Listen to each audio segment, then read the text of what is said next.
세상에서 성경 다음으로 제일 많이 팔렸다는 그런 책이 있는데, 요한 번연이라는 사람이 지은 철로역정이라는 책이 있죠. 예. 성경보다 두 번째로 많이 팔린 책이다 하는 것이 수십 년 전부터 사람 입으로부터 증거되고 있습니다. 거기 보면 한 사람의 성도로서 출발해서 하나님 나라에 이르기까지의 모든 삶의 여정을 적나라하게 적고 있습니다. 시험이 왜 오는가? 인생은 무엇인가?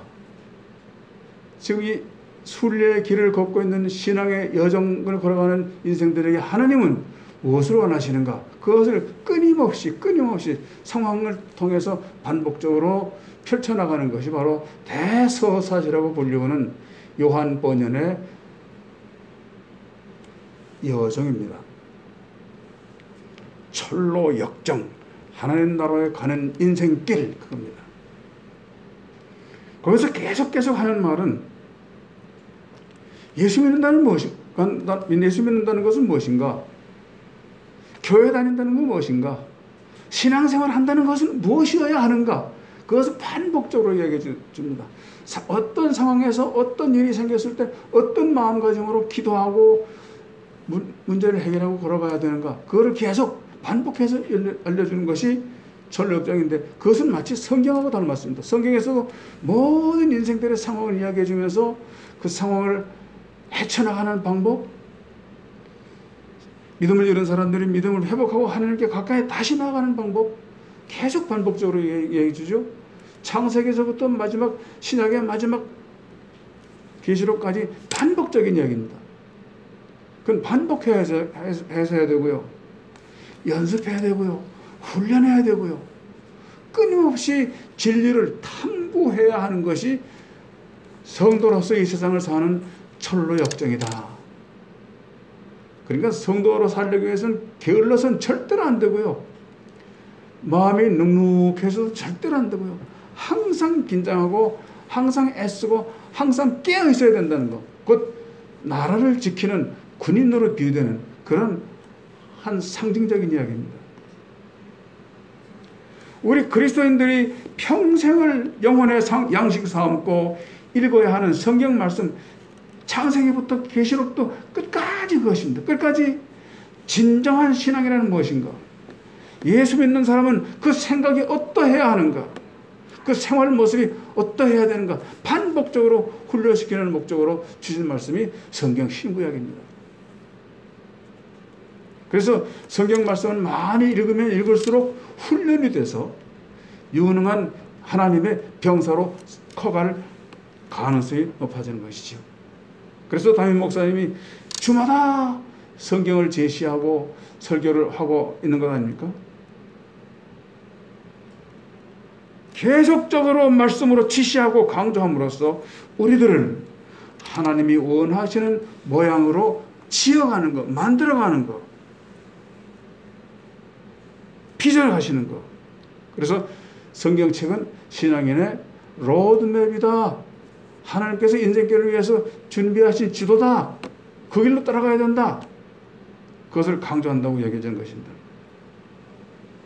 하나님 나라에 도달하기까지 그 계속 이어지는 신앙 여정의 순간순간마다 성경 말씀, 하나님의 지침서 되는, 하나님의 로드맵 되는 성경을 확인하면서 발자취를 되돌아보면서 수정하고 확인해 나가는 것. 그렇게 됐을 때 나도 모르는 사이에 점점 하나님께서 원하시는 모양으로 만들어져 가고 빚어져 갈 수 있게 되는 것입니다. 오늘 성경 말씀으로 돌아가면요,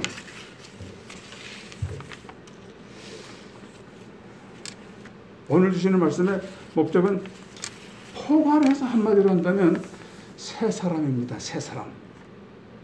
성도는 매일매일 새 사람 되어야 된다는 거죠. 고린도전 후서 5장 17절에 그런즉 누구든지 그리스도 안에 있으면 새로운 피조물이라. 이전 것은 지나갔으니 보라 새 것이 되었도다. 이것은 됐다 하다는 하나님의 확인도 되지만 매일매일 새 사람이 되기를 바란다는 하나님의 소원도 함축되어 있는 말씀이에요. 작년 다르고 올해 달라야 되죠. 40대 다르고 50대 다르고 50대 60대 70대 다 달라야 된다는 것. 한없이 달라져야 되고 한없이 발전돼야 된다는 것. 이걸 선포하시면서 그렇게 되라고 우리에게 강조하시는 겁니다. 우리가 신앙 고백하고 세례받은 즉시 우리들을 새로운 피조물이라고 딱 선언하심으로써 우리 성도들의 신분에 이제 영구히 변할 수 없는 불도장을 콱 찍어 넣어 보신 그게 새로운 피조물이라는 선언입니다. 예수 그리스도의 보혈로 인쳐 주셨습니다. 그 인치심으로써 그리스도인들은 누가 뭐래도 하나님의 백성에서 절대 옮겨지지 않는다. 하나님의 백성이라는 도장이 절대 지워지지 않는다. 그 누구도 항의할 수 없다. 불가지론이다. 그게 하나님의 구원의 법칙입니다. 누가 뭐라 해도 누가 무슨 죄를 지어도 다른 사람들이 우리 성도들에게 다른 명칭을 못 붙이도록 새 사람, 새로운 피조물 선언하신 것이죠. 혹여 예수 믿기 전에 지은 죄가 무엇이든 예수 믿은 후에 죄 짓는 것이 무엇이든 지금의 상태가 어떻든 혹여 안 믿는 자보다 불신자보다 더 나쁜 짓을 해서 매스컴을 장식한들 그 하나님의 아들이라는 하나님의 인치심은 절대로 변화되지도 않고 그 일을 하나님은 후회하지도 않으십니다. 그게 우리를 향하신 하나님의 진심입니다. 우리 엄마가 나를 생각하듯이 하시는 것, 우리 아버지가 나를 아끼듯 아끼는 것, 다 형용은 못하지만 그보다 훨씬 더 강하고 굳게 우리를 붙잡아 주시는 것이 새로운 피조물이라는 선언입니다. 그러니까 오늘 말씀에서 강조하시는 말씀은 곧 구원 이후에 따르는 새로운 피조물로서 살아가자를 강조하는 것이죠. 이건 그냥 교회에서 듣고 잊어버리는 것이 아니라 삶에서 확인돼야 되는 거죠. 그래야 설교를 다 듣는 게 되는 거예요. 듣고 잊어버리면 드러나면 하는데 듣고 하나라도 삶으로 옮겨가면 그것이 설교 듣는 것이 됩니다.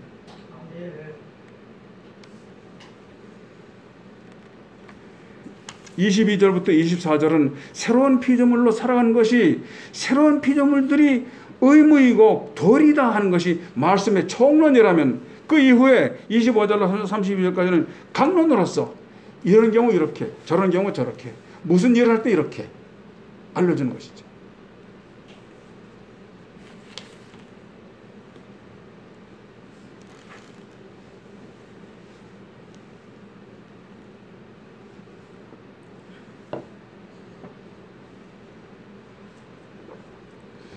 오 목사님은 제가 미지근한 물 먹어야 된다고 미지근한 물을 써놓으셨는데 저는 시원한 물 먹는 거예요.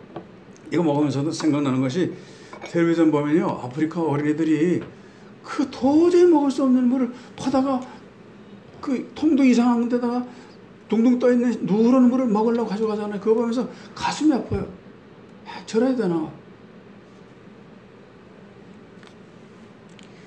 시원한 물을 마음껏 먹을 수 있는 이 은혜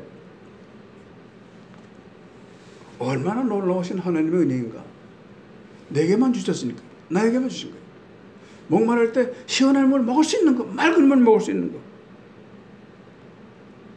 나는 그 아프리카 어린이들보다 얼마나 수많은 수백 배 수천 배 죄가 큰 사람인데 이렇게 사랑해 주셔서 이렇게 시원한 물 먹게 하시는가. 난 더 치사한 인간인데 이렇게 대접해 주시는가. 이걸 우리는 함께 생각해 가자는 것이죠. 이런 인간스러운 죄스러움이 있습니다만은 하나님의 말씀으로 돌아가서 말씀 속에서 은혜를 찾자는 것이죠. 첫째는 26절 말씀으로요. 자신의 마음을 다스리기입니다. 분을 내어도 죄를 짓지 말며 해가 지도록 분을 품지 말고, 이것은 자기 성결, 자기 성격, 자기 마음을 그냥 내버려 두면 큰일 난다. 너 그 성질 아무도 몰라주면 너는 알잖아. 너는 알잖아. 성질. 이제까지 평생 부모님한테 들어왔던 성질, 친구들한테 이야기했던 성질, 그 성질 놔두면 안 돼. 어떻게 해야 돼? 다스려야 돼.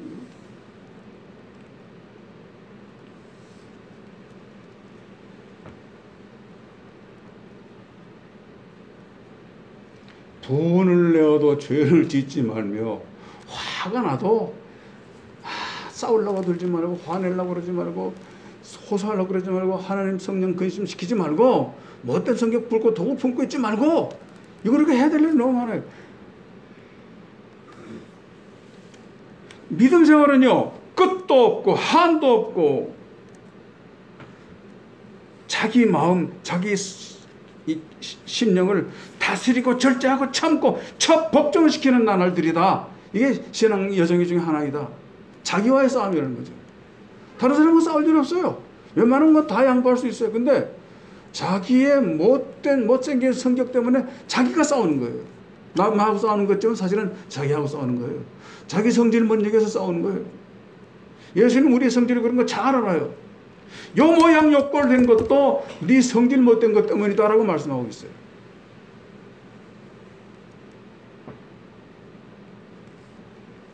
분을 내어도 죄를 짓지 말며, 해가 지도록 분을 품지 말라고 하는 것은 사도 바울이 에베소 교인들에게 설교해서 보낸 거지만 사실 오늘 우리들에게 성령께서 보내신 편지예요.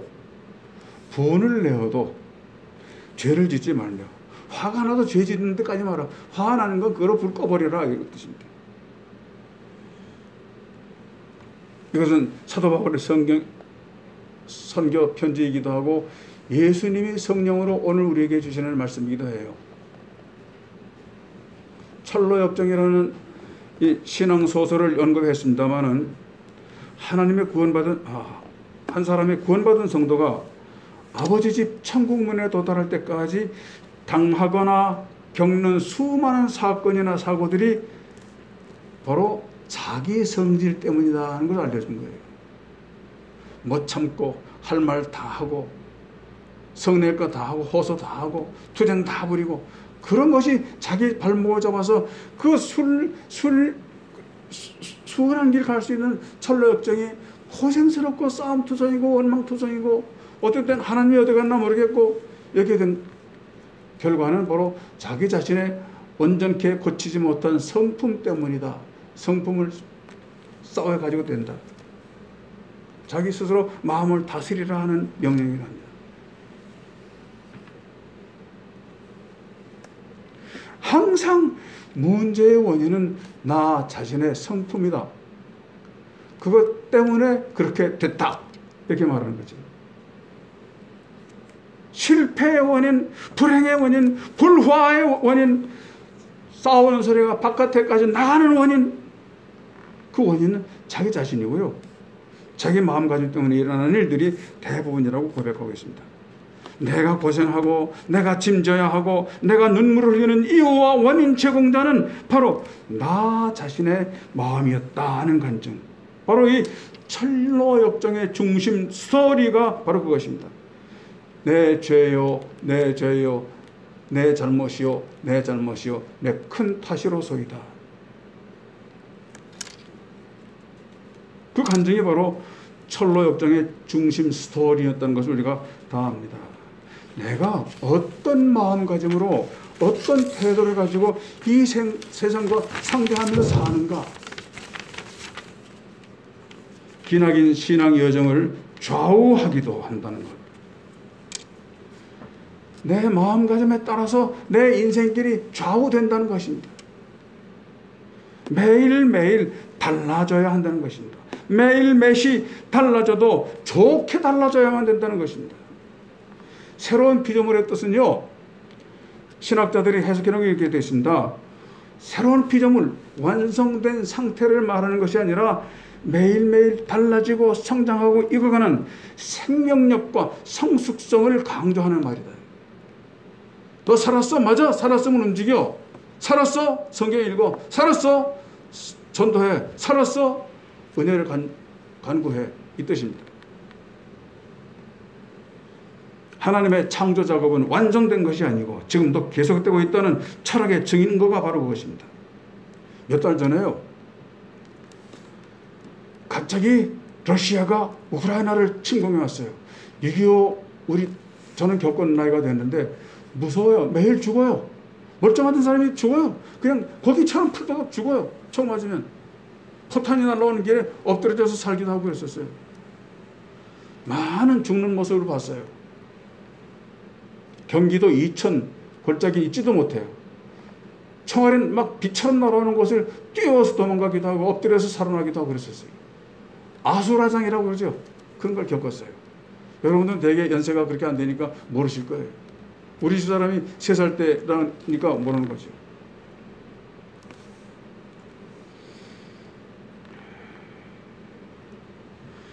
러시아가 갑자기 탱크와 군대를 몰고 와서 쏘고 죽이고 건물을 부수고 나를 쳐서 세계가 다 놀라고 그러고 있습니다. 아직도 총을 쏘고 있습니다.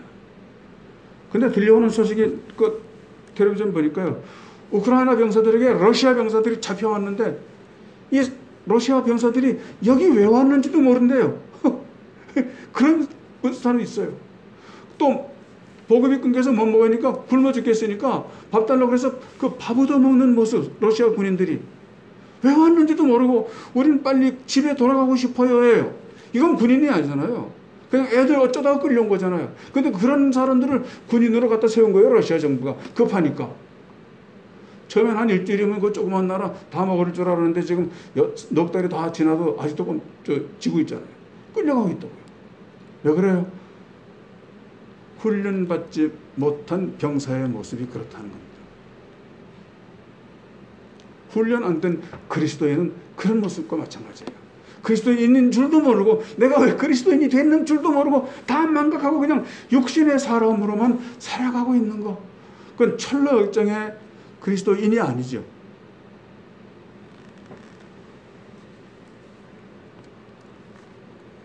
군인다워지지 못한 군인을 전방에 내세우면 총알바지밖에 안 되는 겁니다. 서러운 인생을 만드는 것이죠.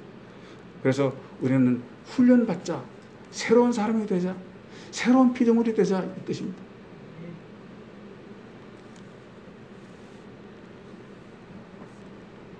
훈련을 받되 유능한 저격수가 되고 전투를 잘해서 적군을 무찌르는 군인다운 군인이 되도록 열심히 다해야 승리하는 군인이 될 수 있고, 승리하는 군인이 돼야 드디어 후방과 고향의 부모, 자식, 친구, 친지들이 전선을 맡기고 평안한 일상생활을 할 수 있게 되는 것이죠. 우리를 그리스도의 병사라고 그러지 않습니까? 우리는 그냥 사람이 아니에요. 그냥 살아도 되는 사람이 아니라 그리스도의 병사, 예수님의 병사들, 군대들입니다. 성도들의 신앙이 여정 역시 훈련받고 훈련하는 과정입니다. 훈련은 곧 경험입니다. 한 번 경험할 때마다 달라지고 변화되고 성숙되고 유능해지는 것은 살아있는 생명체만의 특성입니다. 영혼이 죽은 것 같이 시들하거나 생기가 없으면 생명체의 특성인 변화나 성숙도 없습니다. 반대로 영혼이 살아있으면 훈련받을수록 열정이 생겨나고 힘과 지혜가 생겨나서 마치 유능하고 성숙한 군인처럼 믿음직스럽게 내 가정과 내 생명과 내 교회를 지켜나갈 수 있는 힘이 있는 것입니다. 우리 주산교회 성도님들 모두 한결같이 자신의 마음을 잘 다스리고 모든 삶에서 만나는 사건과 사건들을 통해서 경험하고 쌓은 축적된 경험으로 성숙하고 지혜로운 성도 다 되시기를 축원합니다. 두 번째로요, 마귀의 공격을 예측할 수 있는 영적인 능력을 개발해야 됩니다. 새로워져야 되는데 그 새로워진 가운데 마귀의 공격을 예측하는 일입니다. 27절에 그렇게 되어 있습니다.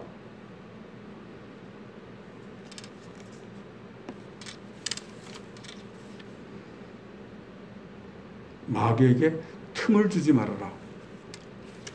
그 무슨 말씀이에요? 바로 우리 곁에 마귀가 있어요. 항상 마귀가 있어요. 어떤 사람이 마귀가 아니라 마귀는 우리가 눈으로 볼 수 없고 느끼지 못하지만 마귀가 있는 거예요. 왜요? 우리를 공격해서 넘어뜨리기 위해서 항상 있어요.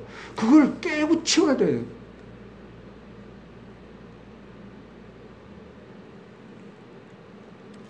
하나님이 만드신 에덴 동산은 하나님 보시기에 좋았더라고 하나님이 말씀하실 만큼 완벽한 것 같았지만 거기도 마귀가 그냥 두지 않았어요. 하나님 곁에도 마귀가 있으니까요. 천사를 과장해서. 바로 뱀이었죠. 뱀이 먼저 하와를 미혹하고 또 하와는 또 남편을 미혹해서 둘 다 죄인이 되어버렸죠. 하나님이 만드신 아름다운 동산 에덴을 금방 더러운 냄새나는 곳으로 만들어버렸어요.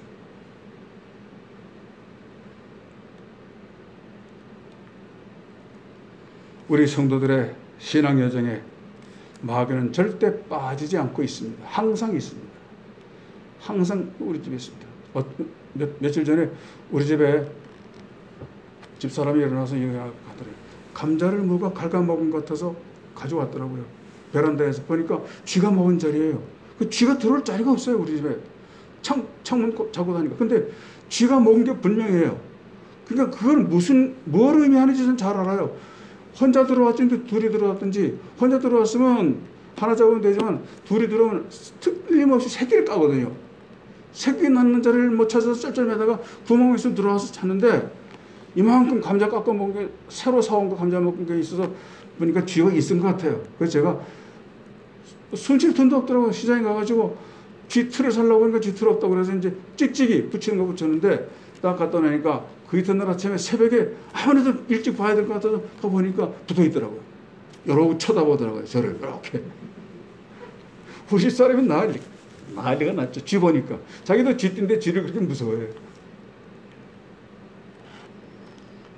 틈만 있으면 어떻게 들어왔을까 보니까 문 열고 깜깜할 때 누가 뭘 가지고 와서 이렇게 문을 열고 환하게 해야 되니까 그 틈을 열고 들어온 거예요. 계단 연립주택에 계단인데 어떻게 들어왔는지 몰라요. 그게 커요. 그 틀에 넘쳐가지고 버둥버둥 될 정도로 그렇게 돼요. 그건 이제 제가 잘 처리했습니다만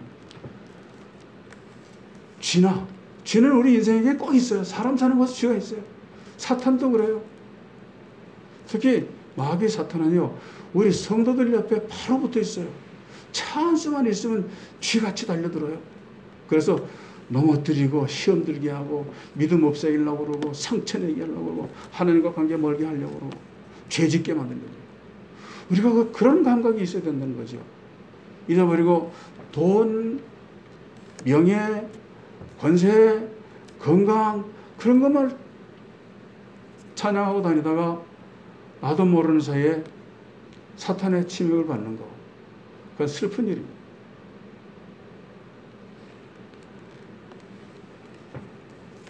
사탄은 악의 주체 세력입니다. 영적으로 무장하고 준비한 마음을 갖고 사는 성도라야 마귀를 직시할 수 있고 느낄 수 있고 이길 수 있는 것을 믿으시기 바랍니다. 성도의 무장은 바로 하나님의 말씀입니다. 말씀은 성경을 문자로 외우기도 하지만 그보다 더 좋은 것은 마음속에 성령님을 항상 품고 사는 것입니다. 나 혼자 살고 내가 내 삶의 주인이라고 생각하는 것이 아니라 성령님께 지배당하도록 나를 내드리고 사는 것입니다. 성령님을 마음속에 품고 있으면 사탄 마귀도 우리를 미혹하지 못합니다. 성령님을 마음속에 품으려면 기도하는 마음으로 항상 깨어있는 것입니다. 기도하는 마음으로 깨어있는 마음에는 모든 것이 은혜입니다. 모든 성도에게 주시는 하나님의 선물, 곧 성령의 은사가 있습니다. 그것을 받아야 됩니다. 내게 그것이 있다는 것을 알아야 됩니다. 고린도전서 12장 8절로 10절에 보면 영분별의 은사를 언급하고 있습니다. 하나님께서 우리에게 성령의 9가지 선물을 주셨는데 그 중에 제일 필요한 것은 다 있지만 영분별의 은사입니다. 영분별의 은사가 없을수록 그 나라가 이상한 종교로 가득 채워집니다. 뭐 신천지, 뭐 통일교, 뭐 하여튼 그 이상한 종교가 가는 곳이면 반드시 사회적인 문제가 일어납니다. 지난번에 일본 전 수상 한 사람 죽었죠. 그 사람도 통일교하고 연결돼서 죽은 거예요. 통일교 때문에 죽은 거예요. 그 세계를 호령하던 일본의 전 수상이 통일교 때문에 죽은 거예요. 통일교는 돈 벌기 위해서 종교를 빙자해서 선고를 시작했던 그 이단 종교입니다. 박태선의 종교와 문선명의 종교가 합쳐서 나는 오른쪽 감람나무고 당신은 왼쪽 감람나무요 이러면서 예수의 제자를 자칭했던 사람들. 그런 사람들 왜 갔습니까? 왜 그렇게 성도들이 글로 다 갔습니까? 교회 놔두고. 영분별의 은사가 없기 때문입니다. 영분별의 은사는 남의 죄를 들여다보는 은사가 아니라 선택하는 능력입니다. 기도하는 마음으로 깨어있는 사람에게는 영분별의 은사가 살아있습니다. 영분별의 은사는 분명히 있습니다. 참 선지자와 거짓 선지자를 구별하는 은사도 되고요. 내적인 자격을 분별하거나 자신의 영적 상태를 점검하는 능력입니다. 베드로같이 사람의 마음을 헤아려서 함부로 하는 입을 막을 정도로 영분별의 능력이 있어야 성령의 사람으로 살아갈 수 있는 것입니다. 사탄 마귀의 유혹과 공격을 격퇴하기 위해서 우리는 영분별의 은사를 더 강력하게 구하는 기도 제목을 늘 가질 수 있기를 축원합니다. 영분별의 은사가 없으면 작은 일에도 시험에 들어서 시험의 포로가 됩니다. 작은 일이고 큰 일이고 다 이길 수 있는 영분별의 은사를 꼭 가지시고 그 성령님의 도우심 받기를 예수님 이름으로 축원합니다. 마지막 세 번째로요. 28절로 32절에 있습니다. 그 말씀을 한번 다시 읽어보자고요. 성경 말씀 읽은 시간이 많이 들었습니다만 28절에 시작. 도둑질하는 자는 다시 도둑질하지 말고 더 이렇게 가난한 자에게 구제할 수 있도록 자기 손으로 수고하여 선한 일을 하라. 무릇 더러운 말은 너희 입에도 입 밖에도 내지 말고 오직 덕을 세우는 데 소용되는 대로 선한 말을 하여 듣는 자들에게 은혜를 끼치게 하라. 하나님의 성령을 근심하게 하지 말라. 그 안에서 너희가 구원의 날까지 인치심을 받았느니라. 쭉 이렇게 나옵니다. 이 말씀을 한마디로 해설해 놓은 말씀이 바로 다른 말씀 고린도전서 12장 8절로 10절에 있습니다. 거기 보면 죄송합니다. 데살로니가전서 5장 21절 22절에 보면 범사에 헤아려 좋은 것은 행하고 악한 것은 그 모양이라도 버리라. 그러니까 에베소 4장의 마지막 부분을 잘 한마디로 짧게 해석해 준 것이 바로 이 데살로니가전서 5장 21절 24절인데요. 22절인데요. 범사에 헤아려 좋은 것을 취하고 악은 모든 모양이라도 버리라. 아주 간단하죠. 결론적인 말씀이기도 하지요. 성령님은 우리 신앙 여정을 함께 하시면서 우리를 돕고 이끌어 가십니다. 때문에 철로 역정, 곧 성도들의 신앙 여정의 성공 여부는 성령님과의 동행 여부입니다. 성령님과 동행하려면 성령님이 좋아하시는 일을 애써 하고 성령님이 싫어하시는 일은 모양도 버리고 가까이 가지도 말고 두 가지 답입니다. 악한 것은 모양이도 버리고 선한 것은 열심히 하라.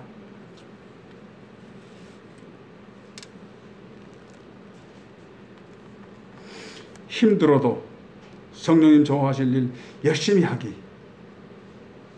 과거에 내가 좋아했어도 성령님이 싫어하실 일 같으면 절대로 안 하기. 모양이라도 버리기.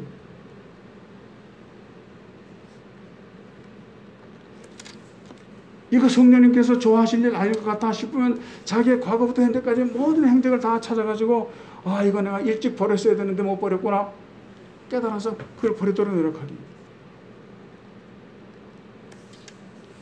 신앙 여정에서 나를 힘들게 하고 나를 넘어지게 하는 나 자신의 생각, 습관, 태도들을 헤아려서 성령의 불로 소멸시켜 주시기를 간곡히 부탁한 행사, 그런 결단, 이 바로 악한 것은 모양이라도 버리는 태도입니다.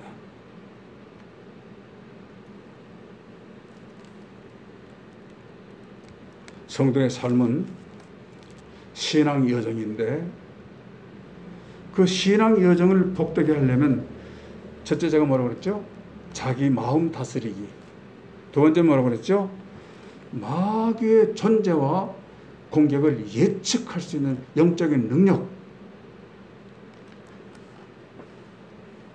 그 다음에 마지막으로 선한 것의 추구. 악한 것은 모양이라도 버리고 멀리 쫓아내고 선한 것은 내 삶 자체가 선하게 되는 것. 이게 힘들고 지치게 하는 것이지만 하다 보면 훈련받은 병사처럼 유능해져서 사탄과 싸워서 이길 수도 있고 나 자신을 처복종시킬 수도 있고 매일매일 새롭게 하고자 하는 하나님의 뜻 가운데 잘 빚어지게 우리를 받쳐드릴 수도 있게 되는 것입니다. 이 말씀에 자극받으시고 도전받으시기를 예수님 이름으로 축원합니다. 기도합니다. 하나님, 저희들 연약한 줄 아시면서도 또한 우리에게 원하시는 바가 있을 줄로 믿습니다. 새로워져야 되고